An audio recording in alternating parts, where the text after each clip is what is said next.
this afternoon's work session on the jail. We're going to turn it over to Davenport, and he's going to go over, they're going to go over the financials.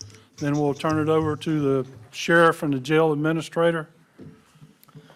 Then we'll hash some things out. All right. You want to go ahead and start it off, Courtney? Thank you, Mr. Chairman. Yes, sir. Courtney Rogers with Davenport and Company. Good to see you all again. I was just trying to remember when I was here last. It seems like it wasn't that long ago, but this presentation I'm going to go through is no change. It's really not a change from the last time. So we just pulled the part out that's really pertaining to the jail. You'll note that as part of this presentation, we also have the $3 million animal control facility.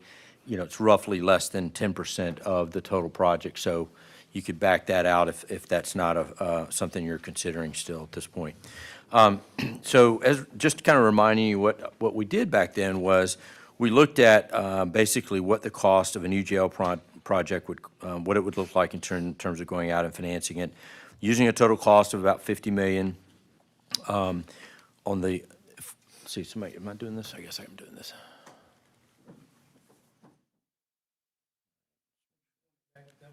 Make sure it's on. Actually, that might be part of it.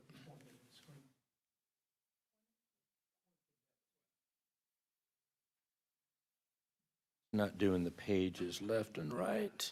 Somebody wants to do it for me. Scott's They can. fixing to come up and give you a hand. Should be on Keynote or PowerPoint. It should be on PowerPoint. That's what I did. Yeah, so it's not doing left or right. Somebody can control the slides. Go to slide 3. But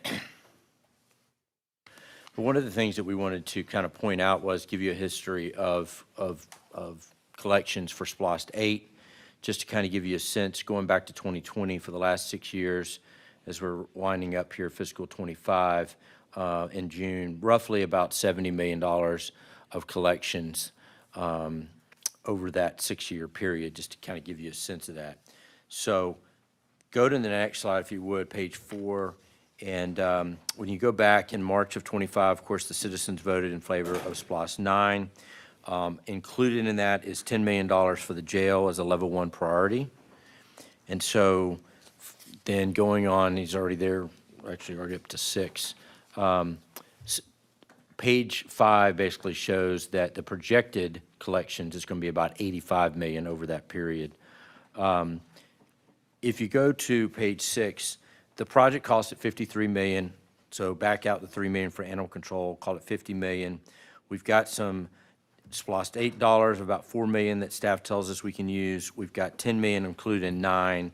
That gets us down to $39 million, so call it $36 million for the jail is what is needed to basically be funded. We used a planning rate of 5%. We ran it over 20 and 30 years just to show you could see what the debt service would be. 20 years is roughly $3 million a year, and 30 years is $2.5 million. Looking at that 20 years, and one thing to think about when you're doing a building, in my career, you look at 20 years for a building, about that time is when you're starting to see other necessary capital needs for that building. HVAC, windows are starting to go, roofs are needing replacements and things like that. So you could do it over 30 years and save $500,000 a year in debt service, but you're probably at that point not only funding the infrastructure, the original infrastructure, but you may be even having to go out and borrow or use SPLOST for you updating that building while you're still paying debt service. So that's just a decision point that you all will need to make at some point if you decide to move forward with a financing. But let's stop with the 20 years for the moment. Scenario 1, I'm on page 9. That millage equivalent of basically based on a mill value of $2.2 million and a $3 million debt service, in this case 3.1, the millage impact is 1.35 mils. That would take care of basically that debt service if you chose to move in that route. What you'll see on that page is the impact on different home values at the bottom. So you can see a median home value is roughly $300,000. So that's basically going to be about $157 per year or about $13 per month in terms of what that would mean, taking into account the homestead exemption for a $300,000 home. On the 30-year basis, again, at 2.5 million, that on page 11, that's going to be about 1.1 mil equivalent.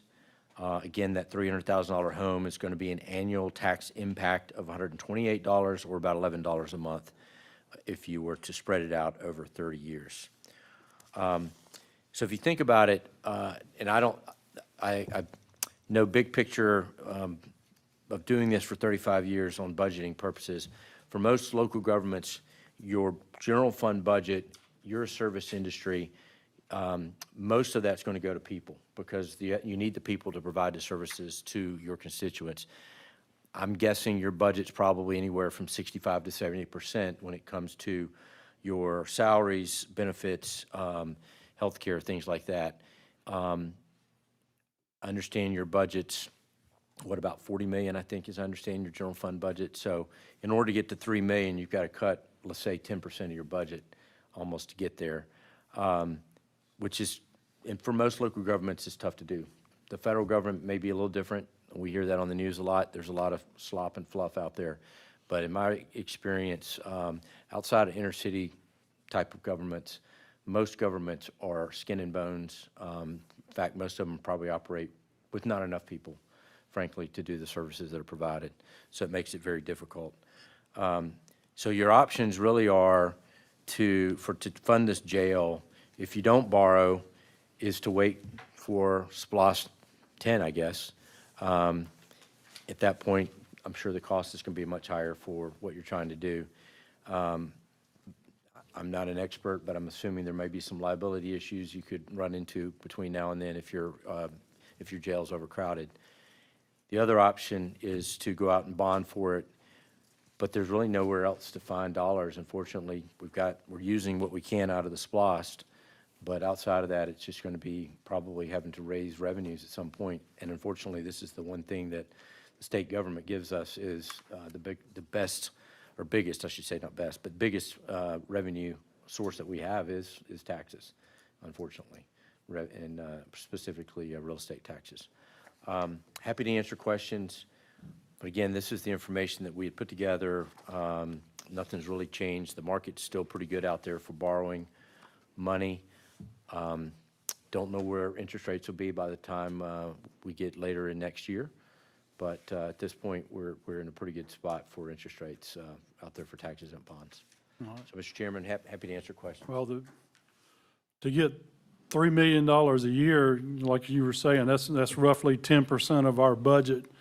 If we were to cut our budget by 10%, we're gonna have to cut services and people. So, anybody got any questions? In terms of your relationship with this project, it was simply how to finance $50 million, correct? Correct. So you weren't involved in how many beds we would need, anything like that? That Someone is- said, we yes, need sir. a $50 million jail. How are we going to finance it? Right. No, you're correct. I'm not an expert on operations of jails. No, thank you. Anybody got anything else, questions financially? One of the things I will say, Commissioners, is I put in a request to Representative Stephen Sains last week, just to reiterate one more time, just to make sure I'm not missing anything, whether or not there were any state available options, state appropriations, grants, anything like that. We've looked at the federal level already. There's grants for operations, not for construction. Same thing at the state level. There's no grant opportunity, no state appropriations, no nothing when it comes to construction. So I did get that answer back. So at a future meeting, we're gonna have to decide whether we're gonna kick the can down the road some more or bite the bullet and actually do this. If there's no other financial questions, we'll bring the sheriff and the jail administrator up to.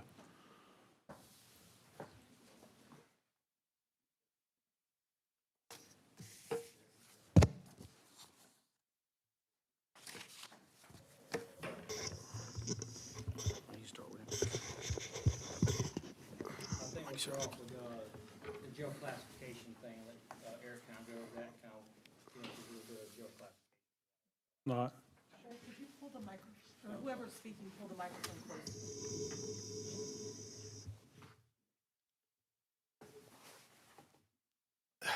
The jail classification,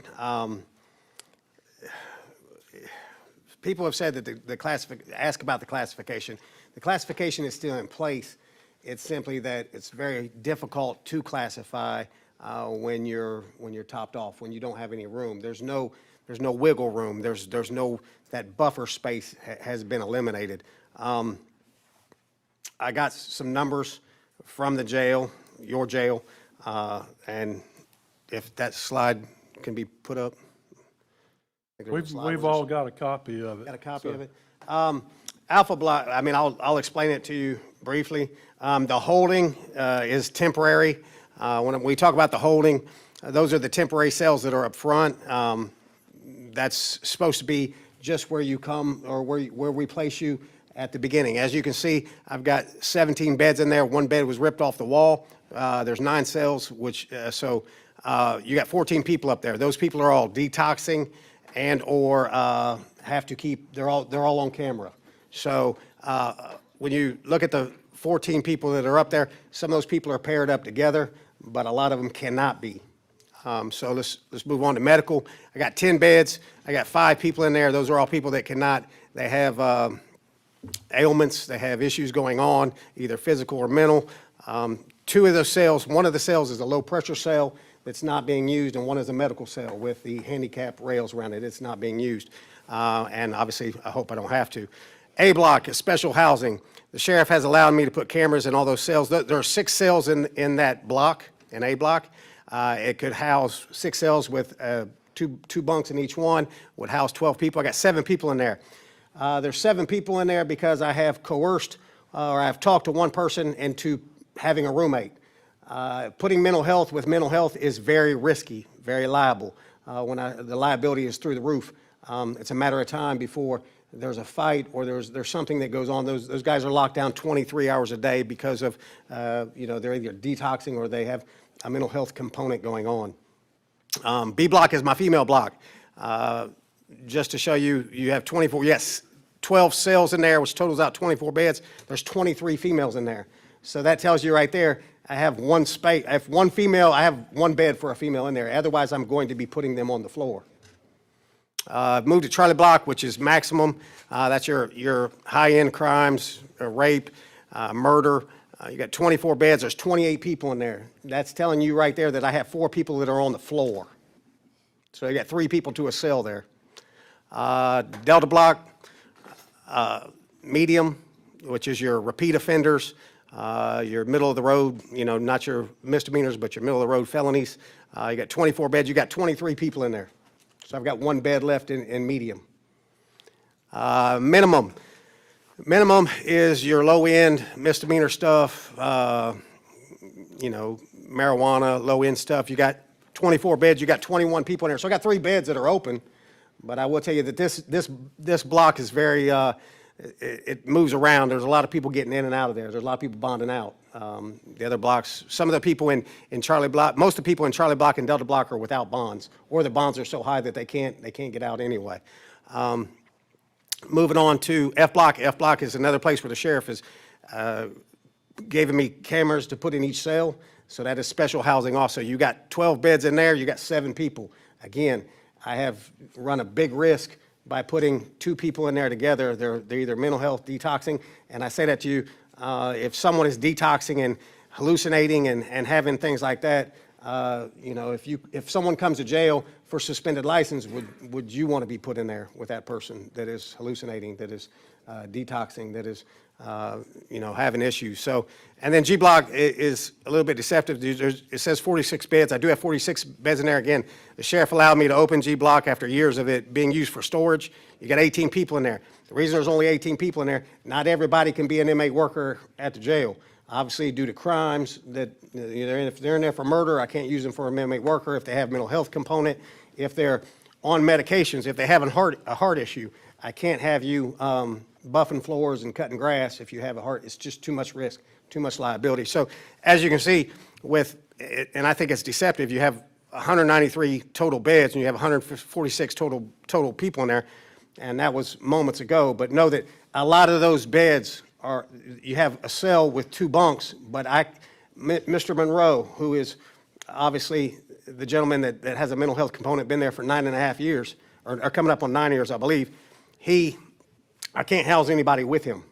I can never, the mental health component and the crime and his behavior, it's just too much liability, too much risk to put someone in there that is suspended license or something like that. And so you got to really look, when you look at my numbers, and I'm just building a scenario, imagine that 10 people come to jail today for suspended license.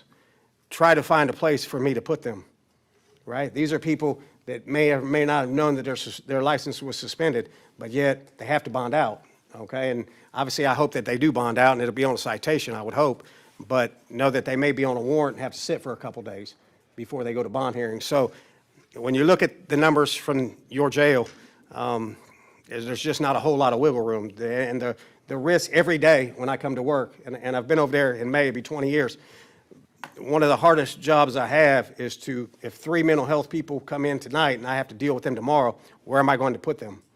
So without running a risk and keeping the liability down for not only the sheriff's office, but for the county. So this is it's almost a full-time job, shuffling these people around and trying to keep co-defendants. Obviously, if I put 3 co-defendants in the same cell, then you're going to have more issues because you have just put if they're co-defendants in there, you've just put a small group in together. I've got to separate them. So your classification is gone, basically due to, being overcrowded, and it doesn't look like it's crowded, but it's really deceptive in that you can't put people with mental health. You can't put people with detoxing people. So that eats up a lot of my space. I would say to anybody, any of the commissioners, you're more than welcome to come over and look at the jail, and I'll walk you through there myself and see what we can do as far as there's just no space available, so there's just not a whole lot for me to do, so. And those changes, what we was talking about as far as the blocks they change daily. And average daily population, we usually go through anywhere from 135 to 152 on daily average. It can bounce back and it fluctuates from that. Like right now, it's 146. Since I've been in office, the lowest I've been is 125. The highest I've been is 165. It's built for 120 beds, but then you got the other additional beds that's added and the G pod. So, and a lot of your people in G block, the big open pod, which works great. Without adding any extra people, we opened that back up in February. And I know that was the biggest issue always about people, but it was a way of how we run things inside the jail was able to do that. Well, those workers, most of them are locals anyways. They live here in Camden County. They have they just can't get out of jail. And sometimes it's homeless people too. So that kind of fluctuates sometimes. So I'll jump into safety issues. Safety is not just for the inmates, also for the deputies too that work in the back there. On a daily basis, you have some type of safety concerns you have to be looking out for. And when you're confined in a small space and you're around a lot of people and you have one officer who goes inside that cell block with 28 people or wherever it may be, 23 people, and you're by yourself in there, you have to do things. And they have chances to do a lot of things, but it's based off their training and how they get taught to do and de-escalate situations that helps them out in those situations. And then the security concerns, when the doors fall off, we had a 400-pound door that fell off the hinges, just fell right off. We have a window sill in there. We're working with the Public Works Department to try to fix the sill where it's just kind of has eroded out over years of time before the window falls out. Now it's in an outside day room, so that's where inmates go outside and hang out, but if you pushed on it, it would probably fall out. The well-being of the inmates and the jailers as well. I mean, if you're taking a shower and you have sewer back up into you, that's pretty nasty. I wouldn't want to take a bath in sewer water, and you have those complaints, and it's hard. Hey, we're working on it. Back in 2000, I was talking to Sheriff Gregory was the sheriff at that time. He come in, he redone the pipes where he put epoxy inside them. It's supposed to last so long, but when the jail was built back in 1986, that's a long time ago. Those pipes and technology where we are nowadays, that you just can't fix those pipes. Looking at a study through GMC, was talking about how you have architectural, mechanical, electrical, plumbing, and fire protection issues inside there because the pipes are so old. And if you had a fire in that system, does it work? And now we passed the test, and they said there's pressure there, but does it stay on long enough? Does it do its job? We don't know unless we turn it on completely, but it's passed the test. The other thing is morale inside the sheriff's office. When you're working inside of a facility, if the inmates' morale down and the jailer's morale down, we're setting ourselves up for a failure to have bad interactions with those inmates in there, because they're in a position, they're not at home, they're in a cell, it's a small cell, no bigger than this table right here as far as your bed, and you're sleeping on a small mattress. So if their morale's not good back there because of the living conditions, then it makes us a bad day for us, the jailers, to have to go back there and have bad interactions with them. And also the jailers where they work at, they have to work in those conditions. Today, we had an individual that has a mental health issue that threw some feces on one of our officers today, and just having a bad day. That happens. That's not uncommon. It happens sometimes. But to try to reduce some of those interaction stuff, it's the jail, it's in general. 2000, I know we had, what, 198 beds, 193 beds total, 193. I seen there was a study back when Bill Smith was sheriff in 2006. They done a study, and it's 300. They called for a 368 bed facility then. I don't know what size the jail should be. I know should not be 200. It should not be 250. It needs to be right at 300 because the jail population is going to grow. And in the future, we don't want to have our kids back up here trying to go through the same thing that we're going through, try to find money again, where we're going to build this money at. If you have 12,000 homes coming over in the next 10 years, where are those people going to go? And I get it, and I base my population on crime and stuff sometimes, or base some of my levels of crime. It's not going down. It's staying steady and rising a little bit. It's not much, and I base that off of my jail population. You know, I have 135 to 152 every day. It changes, up to 165 one week. One week it may be down to 125 or 130. It fluctuates all the time. Some of the things we added to help out a little bit was we added a tablet inside the jail. That's to help boost morale of the inmates because they get an educational purpose out of that. They get to do visitation with that, and they can file complaints on that. And they send us all computerized to us, so we have all the forms online, so you don't have to worry about a paper copy. It comes to us. The face-to-face visitations, that's key. You got to have that face-to-face visitation. The people in Camden County want to see their loved ones inside that jail, and it's very key that they see that versus just being on the phone or actually doing it where you're on a face-to-face with a videotape. Coming in the first quarter of next year, we have an FTO pro coming in. That's for an FTO as field training officer for the new jailers coming inside there. So it gives them a platform on how to be trained and how to deal with certain things inside the jail. We've repainted a lot of the doors, walls, and showers inside there. I think we're probably about 95% done with a lot of the painting. But you can't finish the job if the population is real high because of the paint inside the correction facility. You can't have them, have the fumes. We have to put them out in the break area, and they have to stay out there for a while. So you have to try to paint as much as you can. It's a give and take sometimes. So when the population goes up, the work goes down. You just can't get it done. All the cameras in the A block and F block, that helps us have a better reaction time to someone having a mental breakdown. So if we have somebody discharge us inside the main control up front, or you have somebody in the rear pod, they're watching these video cameras so they can help us try to interact quicker so we can potentially save somebody's life. Recently met with the district attorney. As of last Friday, we're looking at bringing back the CJCC. At what form does it come back in? I don't know, but we're going to sit down in January. We're going to figure that out and try to help alleviate some of the population inside the jail. I've reached out to a program called RISE. It's only 2 in the state of Georgia, one in Gwinnett and one in Cobb County. It's a jail system. It's where you work with your local tech colleges to have some type of educational program that can help alleviate all these houses being built in Camden County. Where are they going to come from? You help to give them a trade that then come out and get out of jail, and it helps cut down recidivism so they don't have to keep coming back to jail. They get a good steady job, and it helps cut down on mental health issues because a lot of times mental health issues stem from being homeless or not having a job, or hey, where do I live tomorrow? Where do I get my food from tomorrow? A lot of that stuff has to play into that factor there. So that's kind of where we're at, as far as where we need to go at with the jail. I mean, it's up to you to determine what, how much we're willing to spend for our jail and when do we build it. I can tell you, just based off what we're there as far as the jail. I know I've been at Sheriff's Office 30 years, and it's been going on for about 15, 16 years that we've been asking for some type of jail. We did get a jail improvement with a new pod back in 2013. It sat there until this year. It opened up. it helped. It helped a lot. And anytime you have a new system or a new facility that comes into play, it helps a lot. It boosts morale inside for the inmates and for the jailers that work there. And so that's kind of where we're at right now. I will tell you one more thing. In 2006, also, you had a jail population of 211 people.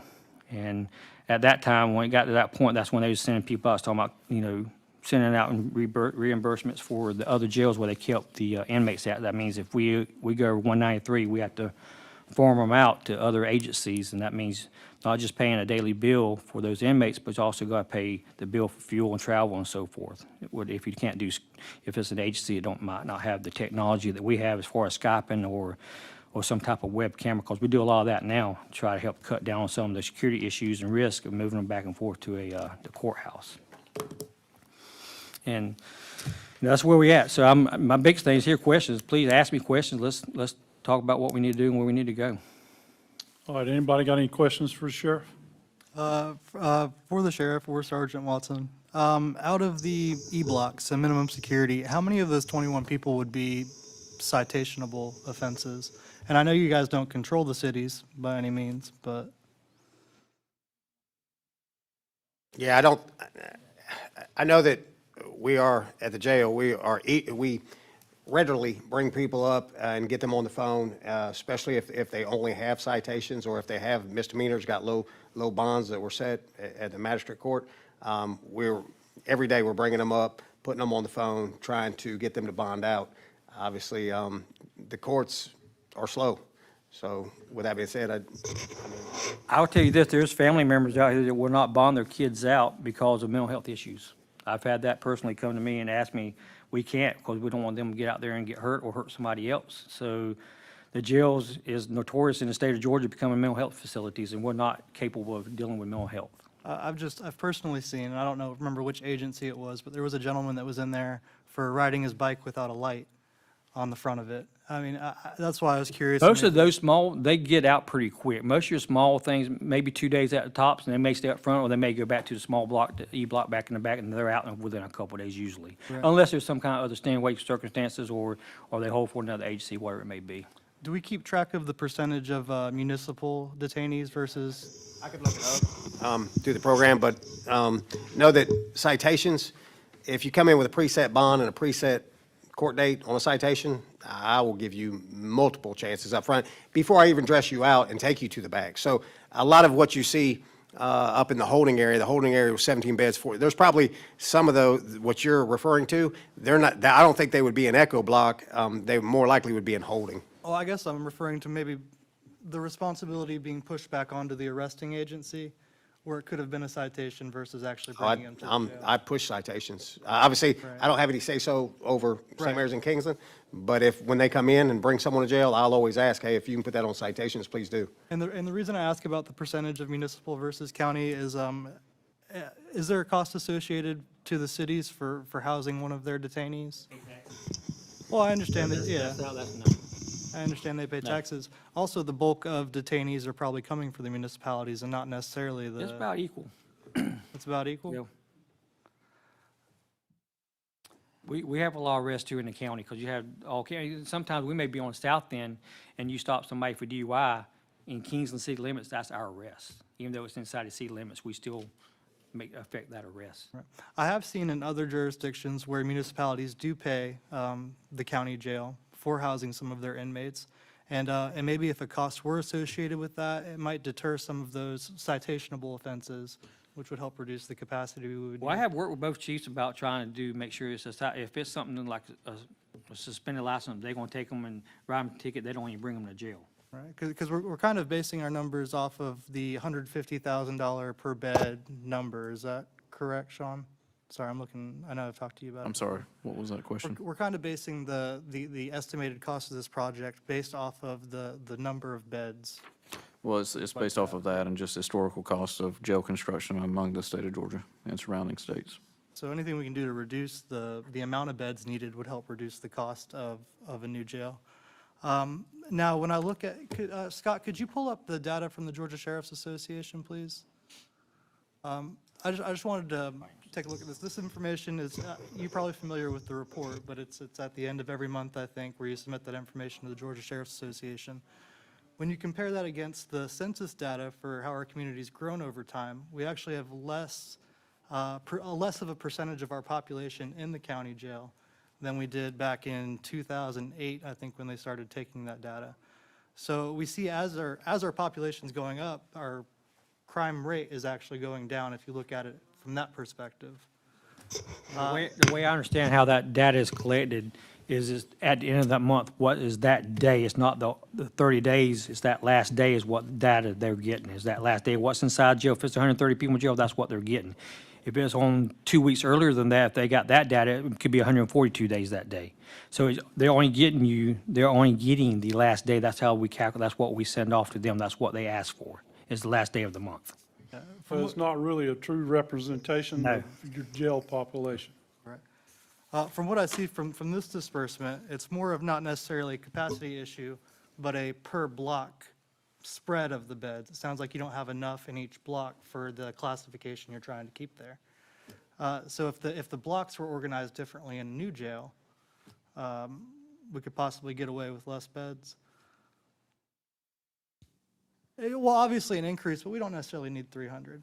And another place where I'm coming from, where I get that data, the Department of Justice used to have a 3.1 beds per 1,000 population formula. That's now changed. They have more of like a study you can do to determine your jail bed capacity. But when I apply the 3.1 beds per 1,000 standard to what the Georgia Governor's Office of Planning and Budget projected our population for 2060 to be, which is about 80,000, I come out to about 250 beds. Have we done, I've seen the jail study where it tells us everything that's wrong with the jail. Have we done a study to, there's a publication, could you pull up the publication from the Department of Justice, please? There's a how-to guide on how to plan for your jail bed capacity for future needs. Have we done anything like that? Only thing I seen was back in 2006 when GSA, Georgia Sheriff's Association, done that. That's when they recommended a 360-bed facility here. Right. And that was in 2006. That was 360 beds, right? 368. Yeah. Well, when I apply the old standard to 3.1 to the 70,000 projected for 2060, that's a roughly 250 beds. The jail capacity planning guide, what this says is the 3.1 standard is not necessarily as reliable anymore, but by using this system, you might find that you need less or more beds based So off that of this. study was from 2009, if I'm not mistaken. Yeah, there hasn't been an updated one since. So I'm just wondering, do we have concept or engineering plans to go off of for the new jail? And that's why I asked the gentleman about his involvement with the financing with the 50 million. I'm just wondering if we came to you with 50 million, but we don't even know what we're kind of basing that off of. And so I just don't think we're ready to pursue a bond if we don't have a lot of these other questions answered yet either. There's programs we can do. I know you mentioned RISE, but we have the reentry program right across the street that kind of does a lot of the same things. I'm sure you're working with them and maybe expanding on that partnership as well. If we can reduce the amount of people we need to get into the jail, we can reduce how many beds we have to build for our future. So I just think there's still a lot of unknowns. I know we discussed this last time we discussed the jail, but. Whatever we do, we got to plan for like 40, 50 years out, not today. Right, yeah, the Governor's Office of Planning and Budget has projected our population to be about 80,000, so we can plan with that number. Well, the next 10 years, there's estimated what was it, Sean? I don't remember how many houses. So over 12,000 between St. Mary's and Kingsland is what they're predicting as far as platted, either single-family or multifamily units. Sheriff, you had a lot of other county This is an data. older number, but jail population in Glenn County is 425, and their capacity or space is 600. Their jail population is 425. That's 88,000 on what the number is now. What it would be, Liberty County had a bed space of 305. They're in need of a 650-bed facility right now, and that's talking to the Sheriff Bowman up there. I don't have Bryan County, but Bryan County's trying to build a jail as well, and it's well over 114 million is what I was told. The one in Liberty County is 75 to 100 million. Ware County is a 239 bed facility, and they have 37,000 population. Coffee County has a 440 bed facility, and they have 44,000 population. Bacon County is at 194 with a 12,518 population. So Nassau County is at 315 with 108,000 population. And we have 193 beds, and we're roughly, 59, 60,000 people. And if what'd you say the population supposed to be in 10 years? In 10 years, so in 10 years, 80? the governor's office, hold on, let me pull my stuff back up. And these were my numbers, obviously. So in 2035, the governor's office of planning and budget projects us to be about 67,997 in 10 years. The Georgia Sheriff Association sent out a letter to us on November 25th, and it's coming from Sheriff Pat LeBlanc up Fulton County. And basically, he's requesting bed spaces to all 159 sheriffs in the state of Georgia because his jail is overcrowded and it's falling apart, and he don't have the temporary he needs temporary housing right now because the ongoing maintenance challenges is significant to number of beds remaining offline for extended periods of time. So he's asking for us to, and he calls to ask, and one of the things he says on here, it says, to confirm total number of beds available with whom my team should follow up with and discuss certain numbers regarding transfer dates, length of stay, daily rates, transportation, and other pertinent details. I mean, that's something that just came out, and that's not uncommon for a sheriff to ask for that, especially with the jail up there is built back in the 80s as well, and they're looking at $1 billion to build a new jail. And that's Atlanta, though. But the point is, he's asking for help. I don't have no help to give him. Scott, could you go to page 41 on that jail capacity planning guide for me, sir? And the reason I just want to go over this with you guys, because I think as far as taking next steps or how to move forward is to try to get some sort of planning, study, right, analysis, and a lot of this data that we're going to need for this, we actually probably already have in your systems. So the admission rate, the average length of stay, your average daily population, and then to refine some of that data, you can use your peaking factors and your classification factors. So I would like to see maybe a more thorough analysis of what our future capacity could look like based off of the Department of Justice's criteria. Because I don't know where they got that number from when Bill Sheriff had that done. Where? I don't know where they got that number from, 360. 368. Now we're talking 300. I'd just like to maybe use some actual data and some, something that has some science behind it to maybe get a more accurate Would that be number. the board that reaches out and does the study, or is it the sheriff's office? I mean, it's the Well, board, correct? If we have that data, admissions, length of stay, daily population, I mean, maybe that's something that could be done in-house versus Yeah, having to pay a, Yeah, give me what data you need, and we'll pull it up for you. Get it to the board. but I think that type of information is what we need first before we even decide how many beds to build and how much to bond out and finance. Well, in a way, he just gave it to you. Well- Did you not? When I look at that, So, I mean, it's the same. Numbers change daily.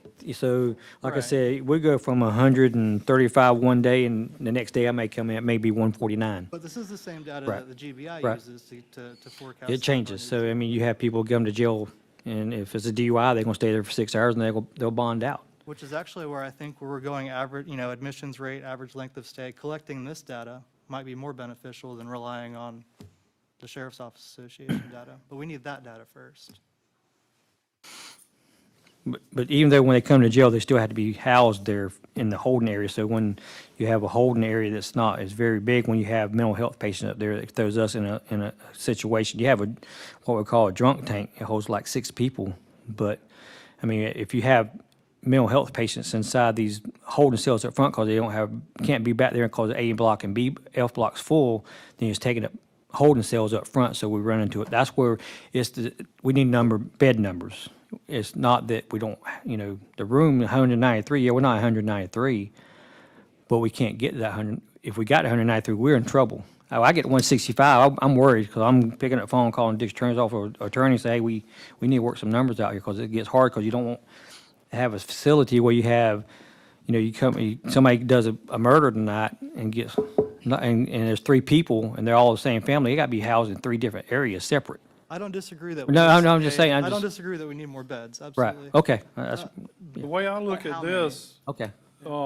if you did not have that G block open, you'd probably be moving people. I'd be in trouble. You'd be moving people to Glenn County. I'd be in trouble right now. When So the that's- sheriff, and I don't mind, sorry, when the not- sheriff opened that, that did free up a lot of space in the other blocks.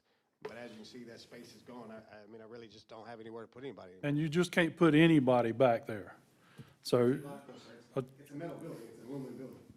yeah, to me, a 300-bed jail is not out of the realm of possibilities. Now, when the former jail administrator wanted to build a 600-bed jail and all that other stuff, yeah, that was not good. So I want to ask you, Mr. Watson, how well-equipped are you to deal with these mental health challenged individuals that are coming into the jail? It's very challenging when, like the sheriff said, feces was thrown on an officer today, and that inmate has been in the jail 2 years. And so this has been an ongoing, it's been a mental health issue since, he's been in a mental health issue since he got there. So obviously, when you mix the two components, criminal justice with mental health, it makes it even more difficult. A lot of the mental health, there are cutbacks on the mental health in Georgia, but a lot of those institutions will not house somebody if you have an open pending criminal charge because it's not a lockdown facility. So that even narrows it down even more as to where they can go. That individual, we have sent him away for, the courts have ordered us to send, we sent him away. He got help, came back, and because it's not a mental health, it's a jail, Yeah, he has reverted the back. quality of their help, they're getting is a different Correct. conversation, Correct. It's a absolutely. cycle. And we call mobile crisis pretty regular to come in there to try to help out with those people. Plus, through the medical contract that we have through Southern Health, they come in and they do twice a week. They have mental health, that talks back and forth. And we're looking at other options too to try to help out. But we're not a medical facility. And that's not so much on you as it is the DBHTD Right. and Gateway and all of that. And I hope that answers your question. I mean, it's an everyday thing. It's Yeah, I kind of already knew the answer, which is not Yeah, it's- very well equipped. In planning for a new jail, this was actually brought up to me by the reentry program, just as we, again, conversation. But maybe having where the old jail is, when that gets torn down, a separate facility for mental health type detainees, where you could. Yeah, have- we spoke about that before, Hey, having a mental health area, or it could be a RYDC area, but you We got could host a mental health court as the well. jail, the old jail part needs to be tore down and redone. Right, You right. got some new parts up there, it's built, refurbished about 5-10 years ago. The kitchen part, some of the holding cells might be okay, but for the most part, But if we were to incorporate that in our plans, if you were to build a 250-bed facility, so you could temporarily house them while we work on the mental health, I feel like that, you can build the new jail that will service non-mental health style inmates while we build that in the future, and that would help alleviate the capacity at the jail for future detainees that aren't suffering from mental health So you're challenges. basically wanting 2 jails? Well, Because as mental he health just, people that he has, or, that he's not equipped to care for in that facility. This would be a specialized facility that doesn't have to be built immediately, but it does reduce the immediate number of beds that we need to build if we're building a new jail today. Commissioners, if I may, just while y'all have been discussing, just running rough figures, if you were to look at a 250-bed facility, given the fact that we've got 10 million out of SPLOST 9 and possibly 4 million out of SPLOST 8, you're still looking at a $30 million deficit. So that'd be your bonding amount. Is that with the animal control That's without the animal Without. control. without?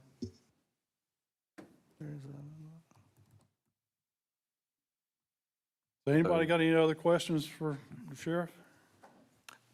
So when I do 250 beds times 150,000, which is estimated what the, It's actually closer to 175, but. you know, 175 now? Okay. It's, hold on. that's, I'm still not getting the same numbers you are, because, so at 150,000, I got 37,000. I subtract 9 million, 10 million from it, I'm at 28 million. So, I mean, the numbers are yeah, so going I up. did 250 times 175,000 minus 14 million.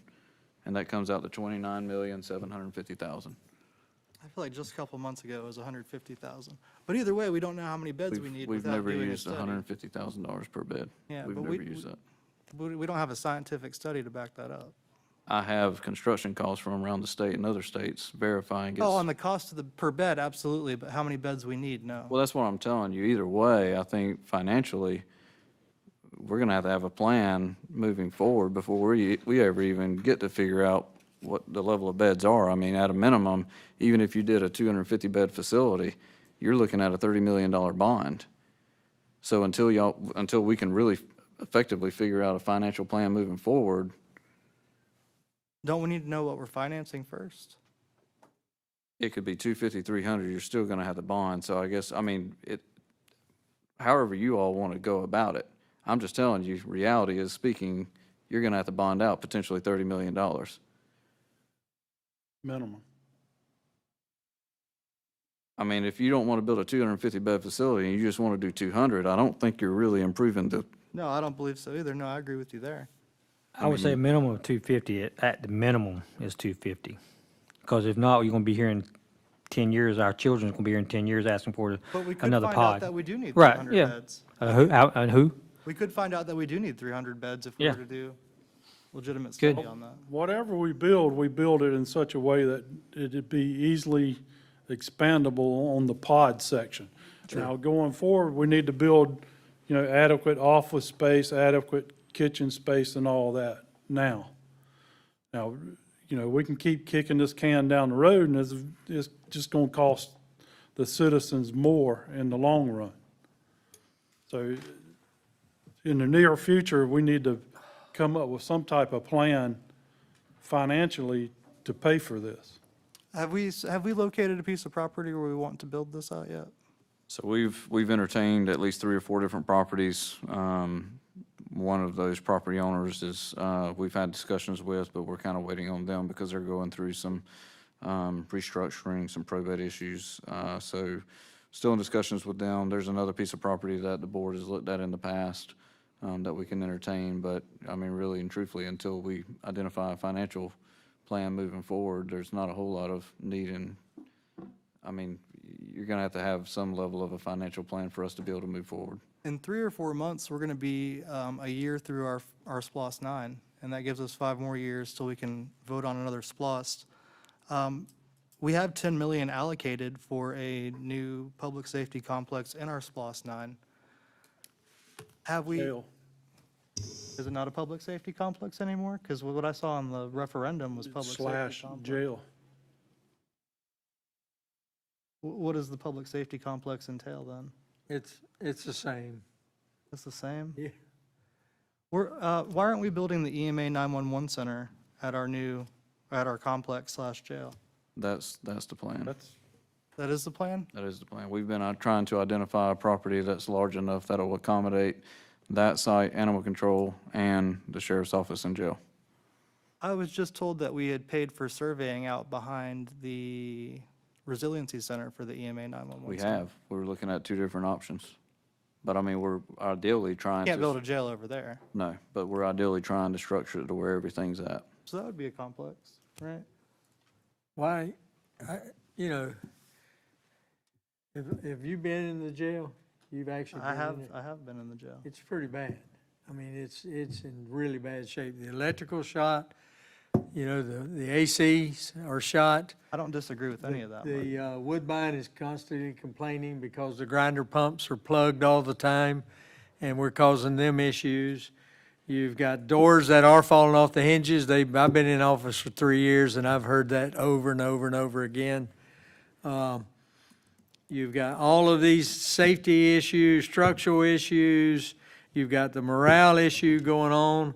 I've also been told that basically the federal government's going to come in, look at this place, and shut them down anyway, which means we'd have to ship everybody out, and we would have to pay that $200 per inmate. Am I correct?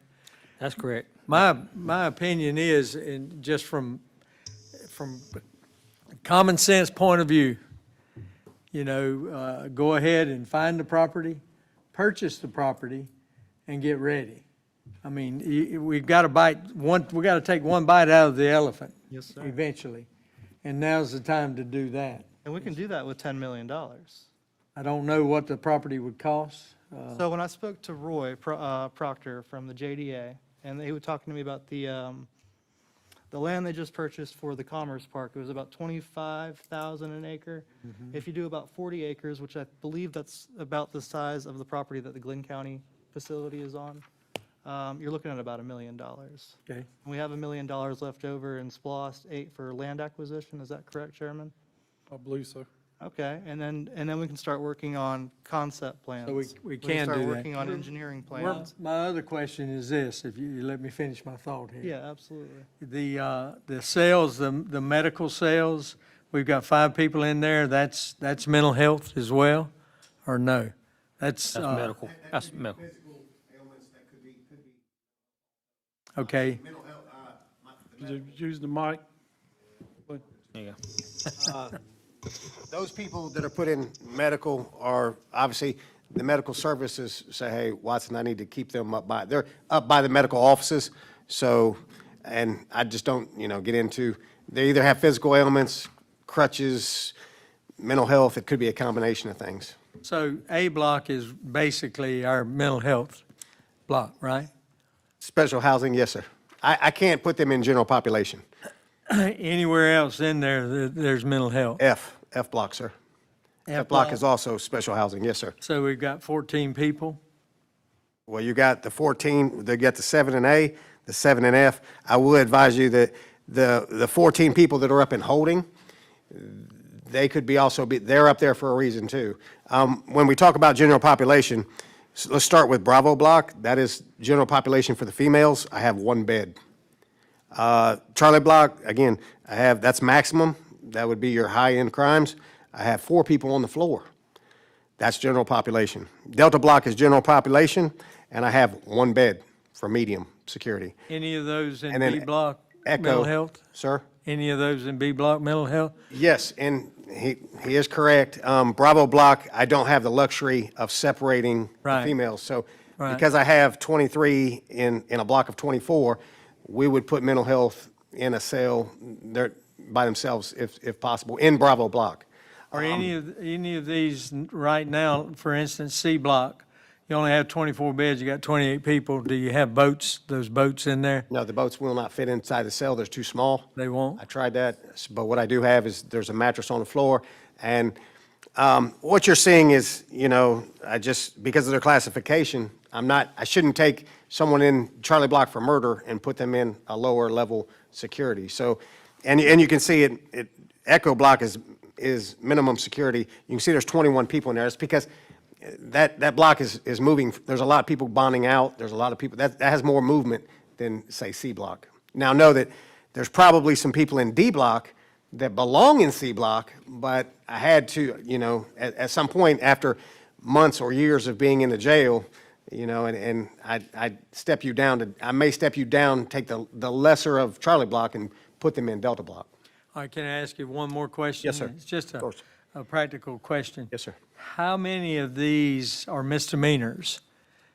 I would Because I say know we have a misdemeanor issue very going little. on. Some of these Very guys small. are over there in jail for a year. Very small. Very small? Off the top of my head, and I would say you may have 10 people in the jail that are just misdemeanors. Okay, so- You may have felonies and misdemeanors or multiple, and some people don't have a bond. Obviously, that would more apply to, obviously Charlie block. But again, Bravo block probably has misdemeanors in there because it's all females. So you have, an array of different levels, and I can't separate Bravo block, so. So if we got the misdemeanors gone, you're basically you would reduce it down to 136, basically? I would say somewhere around there, yes, sir. But again, you still have people coming in, so even though, I would tell you that if you were to run all the misdemeanors out, then you're still having, 6, 7 people come in that jail a day, and, and like the sheriff said, it's very fluent. So when I come in tomorrow, I'll see what I have to deal with, see if I have 3 misdemeanors or 5 felonies come in.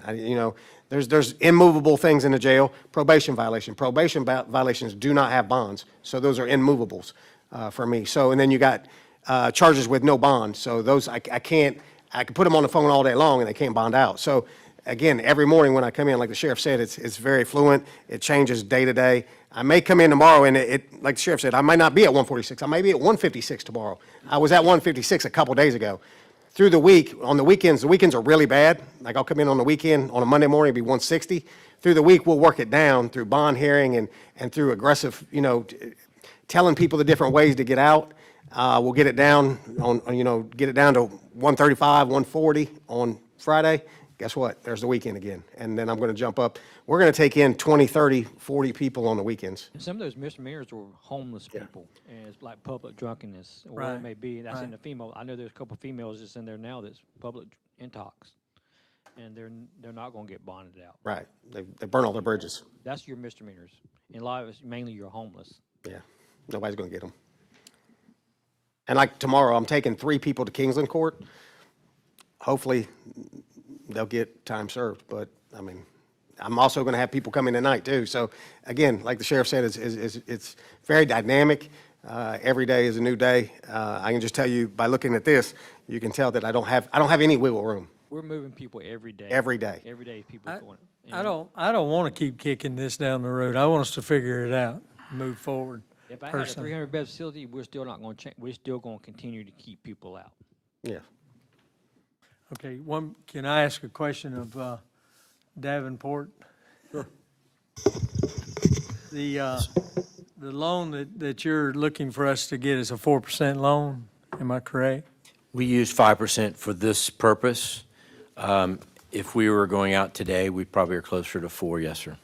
Have you checked? 20 years. Have you checked to see what our credit rating is? I know that was an issue. We have not, sorry, we haven't gotten that far yet. That'd be in the next step, would to go through that. That's going to take probably about a 60 to 90-day process to basically, once you tell us to go, we need about that time to get money in the bank, which includes going through the process of the credit rating and talking to the rating agencies and getting that very first bond rating. Okay, well, this is a work session. We're not making a decision. No, we're not. No, no, right. We'll have to We make that understand that. decision at Open a meeting. future meeting. Mr. Chairman, Yes, sir. we have spent a good bit of time talking about how we're going to proceed with an actual need that's been amply demonstrated here tonight by the sheriff and the chief jailer. I don't remember spending this much time talking about the wants when we were talking about an airport and an international sports complex and a soccer field. That's $19 million, those 3 things right there. We didn't spend this much time on those things. As a matter of fact, I don't remember a whole lot of discussion about them at all, but I'm willing to listen to what I recognize as a problem that's only going to get bigger and a problem that has a heck of a lot of liability for the citizens of Camden County, because we're just one incident away from another multi-million-dollar lawsuit. I don't think that's going to happen to us on the soccer fields. I don't think that's going to happen to us at an airport.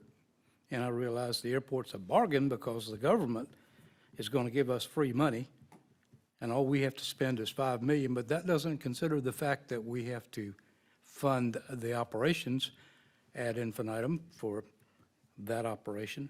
So I'd really like to see us do something seriously tonight in terms of deciding to have a real productive discussion of this and to capture the moment and to maybe reorder some priorities right in the middle of some of the ongoing projects that we have. And that's my true feelings about it, and thank you, Sheriff and Chief Jailer. I'll try to stay out of your hotel best I can. Thank you. Mr. Chairman, if you're open to it, I do kind of have somewhat of a plan forward for us to consider. Well, we can't vote on anything during a work session. Yeah. If I may propose it, though, so you can at least hear what I have to say. Hear it. Yeah, so I say, with the $10 million, go ahead. Oh, I'm sorry. I think there's several things we need to consider. Number one is we don't know how many beds we really need. For the sake of discussion, let's say we need 300. Could be 250, could be 350. From that, and I'm agreeing with Commissioner Smith's, some of his comments was, From that, we need a concept plan of how this complex is going to be laid out. With that, then we go to site selection, because when you get into site selection, you're going to deal with the size of the property, the setbacks, the wetlands, the utilities. We can't get into that without having some kind of concept plan if it's just a footprint on paper. But to have that, we got to have some idea of how many beds we really need. So for the sake of discussion tonight, let's say 300. But we got to define that. So, and we're moving forward. We're not going into the bond right now. All we're doing is spending our money that we're allotted, the 10 million from the SPOS 9, when we get it, plus the money that's left over. So we got funds to do all this without having to jump on a bond. And I'm not inclined to agree to a bond amount because we don't know what the bond amount's going to be. We don't know what we're going to build yet. So there's a lot of questions we have to answer before we get to asking for a bond. So that's my take. We got a lot of steps to go through to get to that point. So I'm not inclined to, I know we're not voting, but if we were voting tonight, I would not vote to go forward with any bond because we don't know what the amount is. And that's a timing issue. So at the recommendation of our chief engineer over here, I've Careful- reworked my careful plan now, moving careful. forward. So I say we work on looking at that data. Some of it may be historical, maybe go back for a year and a half period and start counting what you have today to help formulate what that actual bed capacity need would be. And while you're doing that, we can work on identifying pieces of land that could be suitable for a new jail, maybe using Glenn County's acreage as a benchmark. They have a 600-bed facility. They're sitting on 40 acres. They're actually only on 20. Even better. Sounds like a bargain. Yeah, but I think So- Glenn County site has no wetlands, as far as I remember. It does not, and the sites that we've looked at, the areas that we were trying to target, there's not a whole lot of wetlands, if any at all. Okay. And If we so, looked at 3 or 4 sites, yeah. So while they're working on the study, we identify land that would be usable for this type of situation. Once we have the results back from the study, we can start working on a concept plan once we agree on a bed capacity with some solid numbers. And then from there, it's engineering and on. And we don't Financing have falls any, in there somewhere. we don't have any RFQs or anything out on jail architects, I don't think. We don't have any RFQs. We don't have a jail architect in place yet, as far as I know. no. I will say that we've had one company do overlays for us on some of the properties that we've looked at, and it's you know, there's no wetlands impact, at least to the areas that they've looked at, that they're aware of. Okay. The pod situation is, you know, we've looked at that, the sheriff has looked at that with the same company, and, you know, they've given us an estimated amount that, you know, if we were to entertain a 300-bed facility, their estimates are 53 million right now. Yep. They're expected by fiscal year 27, I believe. I thought it was somewhere around 55, 57 million is kind of where they were looking. So this is actually the same company that built the Glenn County Jail. They've built a number of jails in the state of Georgia already, so. Mr. And Chairman, they're a consultant, They're an architectural firm, architectural. For Okay. for They're- jails. They're, engineering and architectural, Okay, actually. gotcha, Yes, okay. sir. yeah. Mr. Chairman, if I could too, I want to make sure the public understands we're not here advocating to go do a bond today, that absolutely, because we don't want to go borrow money until we know how much this jail is going to cost. So I think your steps that you all are talking about make sense. Get your architect on, but once you decide how big, get your architect on board, figure out what it's going to cost, get it bid out, get a number, and then we go through the process. I think the reason that I was asked to be here today was really just to make sure we got to figure out how to pay the bond back when we do go to the bond, which may be a year from now. And so that was part, I just want to make sure that's clear that we're not here advocating to go to do an issue. We make sure the public understands that. We're not ready to go do a bond yet. We need to know how we're going to pay it back though. So that's something to just make sure, that's obviously a decision you all have to make. Yep. When we're ready, you'll be the first to know. I understand. Just trying to give you the facts so that you guys can make a decision. And this way too, if we do end up having to raise the millage rate or whatever we need to do to fund this necessary improvement, I can go back to the people that elected me and say, we did the best we can. We had the most up-to-date and thorough data possible to make this decision, and I can justify it. But as it stands right now, I can't justify it. All right, anybody got anything else? Comment, sorry, just very quickly, a comment is, part of this whole discussion is, and I appreciate the information about how you, I'm gonna call it shuffling people around. I don't know what else to call it. But you guys will be important to let us know we're doing the right thing for shuffling in the future even. Does that make any sense? I'm not belittling what you do, but I couldn't take this and do what you do. So I appreciate what you presented and understand the difficulties you have to go through with, like detox. You're holding people in a detox cell. Well, when they get out of the detox cell, they're not completely medically detoxed. They still have to go to the population. So there's a lot more to it than just saying you're going to stick this guy here, this lady here, this mental health issue here, this drug issue here. So there's a lot more to it than we as a board understand. So we're going to depend on you guys to help us out with that. Take a look at what's going on inside the jail. Anybody's welcome to come over and walk through the jail with me. I'll take you through there, and show you how we do business over there, what's going on. And I just would like to clarify, I'm not necessarily advocating for 2 jails. I do recognize the unique situation that the mental health challenges present to the jail. And so, Well, when we build a new jail, if we have enough beds, we can have it segregated where you got a mental health wing and stuff like that.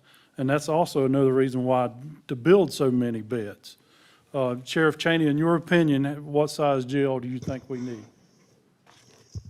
We're at the rate, we're going and looking at the other counties, this Liberty County, Bryan County, and across state of Georgia, 300. I look forward to seeing the results of this study, because not only bed capacity too, but how many beds per classification you'll be able to get from this study, so. Commissioners, before we convene this evening, just in order to be able to effectively bring something back to you all at an actual commission meeting, what is the next step you all want staff to achieve? Well, we need to identify what size jail we need to build, and we'll probably have to do, the 5 of us will have to decide on that during a public meeting, and then we need to pick, a location for it. Would you rather have a third party perform that study, or do you want us to do it in-house? I believe we have a lot of the data. I don't want to speak for the chairman. I Well, believe we it'd have be- a lot of the data that we will need to actually put together. It'd be Some cheaper to do it in-house. Yeah, I think it'd Yeah, be I cheaper think to do it doing it in-house. in-house So is if for that staff, step. if staff could work with the sheriff's office, I think between the 2 of y'all, pretty smart people, y'all could. And the blueprint's right there as well. It's these 5 or 6 data points, and then you just put it together. Which we did a lot of think this from a- several years ago when we first started doing the jail. Where's that at? Study Could you send that meetings. to me, Sean? I'm not sure what y'all are referring to. They're When mine. we had the first discussions with starting the jail committee. Yeah, those were just a couple meetings that we had. As far as data goes, some of that was pulled from the Department of Justice. We actually had them on the phone. So, those are live meetings. Those were actually filmed. They're actually on YouTube as it stands today. So I think it was back in February of 2023 when those started. Yeah, January may have been the first one, yeah. Well, let's go forward. What's one more step? We decide the number of beds we need. Then at that point, we're going to need to engage a jail consultant or architect to do the concept plan so we can put it on the site that we're going to select. We don't want to just go through it and without something to put on a site. It's like you're building a house. Well, You pick your- we've done that We don't, but already we don't know. roughly. But we don't know what it is. Just Well, we did compare- it based on a 300-bed jail. Yeah, we don't know the shape, the layout, we don't know what other functions we're gonna do, we're going to 911, we're gonna do jail, we're gonna do a patrol office, we're gonna have animal control, whatever it is for this, with this, complex, we need to have at least a basic layout to put on the site. It's like building a house. Your wife picks a house plan. You can't buy the lot till you make sure the house fits on the lot. So That's kind of my theory is we got to have a concept plan before we actually get into site selection. Now, we've got some sites we're looking at, and I think they're big enough. But my point is, until we get to the point where we know how the layout's going to look, at least generally, there's no reason to go chase a site. Does that make any sense? Crystal clear to me. All right, anybody got anything else? Was that clear enough for you, Sean, as far as, I know you're kind of looking for, so you can work in the background. I mean, is that some direction? Is that? Yeah, it is, yeah, that's enough. All right, anybody got anything else? All right, thank y'all. We'll close this meeting.